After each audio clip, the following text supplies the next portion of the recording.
Salut à tous et bienvenue dans la première vidéo de cette chaîne qui sera consacrée sur le rétro gaming. Pour cette première vidéo, je parlerai des 7 secrets de Final Fantasy 1. La version que vous voyez est la version Game Boy Advance de 2001, car c'est la version avec le plus de secrets. C'est parti. Secret numéro 1, le jeu du taquin. Le jeu du taquin est un jeu où il y a un grand carré de 4 sur 4, dans lequel il faut mettre les petits carrés dans l'ordre en les faisant bouger grâce au dernier carré qui est vide. Il y a en haut à droite de l'écran un chronomètre qui tourne avec en dessous les records. Plus vous finirez le jeu vite, plus les récompenses que vous gagnerez seront intéressantes. Par exemple, vous pourrez gagner de l'argent, des pièces d'armure ou des potions. Pour jouer au taquin, il faut être dans le bateau que l'on obtient rapidement dans le jeu, et tout en restant appuyé sur le bouton A, cliquez une vingtaine de fois sur le bouton B. Secret numéro 2, la tombe de Link. Vous connaissez sûrement Link, le vaillant héros de la série de jeux The Legend of Zelda. Et si vous vous intéressez un peu à la chronologie Zelda, vous savez que chaque fois, ou presque, on incarne un nouveau Link. Donc on pourra se demander s'ils sont enterrés quelque part, s'ils ont une quelconque sépulture. Eh bien oui, l'un d'eux, et sans nul doute le premier, vu la date de sortie des deux jeux, est enterré dans le monde de Final Fantasy 1, et plus exactement à Elfia. C'est la seule tombe du jeu ayant des fleurs. On peut aussi voir une certaine ressemblance entre Link et les elfes, car ils sont blancs, ont les oreilles pointues, et sont habillés en vert. Ce secret ne sert à rien dans l'aventure, mais je trouve amusant ce clin d'œil de Squaresoft au jeu de Shigeru Miyamoto alors qu'ils étaient en faillite. Secret numéro 3, la péninsule de l'expérience. C'était à la base un bug de la version NES du jeu. On pouvait affronter des monstres puissants à la péninsule à l'est de Pravoka, et donc gagner très vite du niveau. En fait, si on les trouve ici, c'est parce que leur zone d'apparition était mal codée. Ils apparaissent normalement au continent au nord de Pravoka, où on trouve la ville de Lufenia, qui se trouve juste un peu au nord. Ce bug était devenu tellement célèbre chez les joueurs que les programmeurs ont décidé de l'inclure en tant que secret dans la version Game Boy Advance. Secret numéro 4, la tour de l'épreuve. Il existe quelque part un endroit dans la mer nommé l'archipel des dragons, où vivent des dragons pacifiques ainsi que leur roi Bahamut, qui sera un personnage récurrent dans la série. Il vous dit que si vous lui apportez le symbole de votre courage dans la tour de l'épreuve à l'est, il vous offrira sa bénédiction. La tour de l'épreuve est un labyrinthe avec moult téléporteurs, mais si vous la finissez et que vous tuez le dragon zombie, vous obtiendrez la queue de rat, symbole de votre courage et de votre vaillance.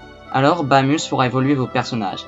Ainsi, le guerrier deviendra un paladin, le moine un maître, le voleur un ninja, et les mages deviendront des sages. On pourrait se demander pourquoi une simple queue de rat prouverait notre courage. Eh bien c'est simple, l'un des dragons nous dit que l'emblème au bout de la tour change de forme tous les jours, mais garde la même aura.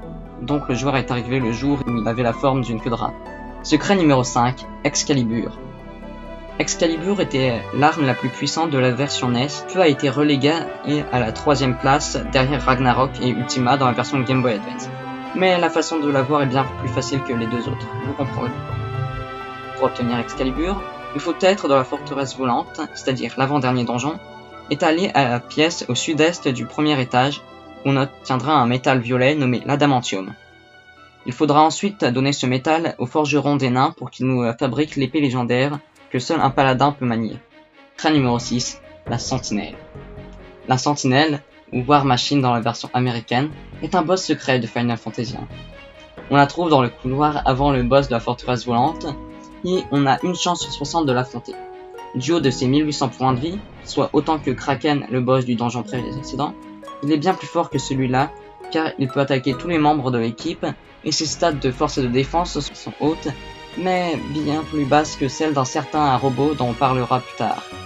En somme, un véritable défi pour les amateurs et un boss obligé à affronter pour remplir le bestiaire. Secret numéro 7, les donjons optionnels de la version Game Boy Advance. Ces 4 donjons sont les seuls secrets qui viennent de la version GBA et ne s'ouvrent qu'après avoir vaincu les démons élémentaires représentés par la statue qui bloque chacun d'eux.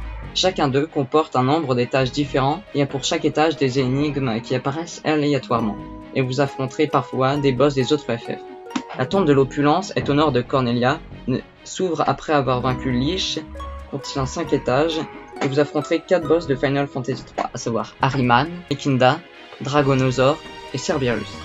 Le gouffre des flammes est dans l'archipel des dragons, s'ouvre après avoir vaincu Maliris, contient 10 étages et vous affronterez 4 boss de Final Fantasy 4, à savoir Rubicant, Scramiglion, Barbarissa et Kanyabozo. L'abîme des essences est après le canal de Nerik, contient 15 étages et vous affronterez 15 boss de FF5, à savoir Gilgamesh, Atomos, Omega et Shinryu. La gorge des murmures est près de la caverne de glace, s'ouvre après avoir vaincu Tiamat, contient 40 étages et vous affronterez 4 boss de Final Fantasy VI, à savoir Orthros, Typhon, le train fantôme et Mortalis.